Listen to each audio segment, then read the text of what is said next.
Have you ever noticed colors separating in a marker drawing? That's chromatography in action.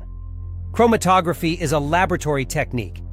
It separates mixtures into their individual components. This process allows scientists to analyze substances. It's vital in chemistry, biology, and environmental science. First, we start with a sample mixture. Then we place it on a stationary phase. This could be paper or a solid material. Next, a liquid or gas known as the mobile phase travels through. As it moves, it carries different components at different rates. This movement creates a separation of colors, compounds, or molecules. The more soluble a component is, the faster it moves. For example, think about a rainbow after rain.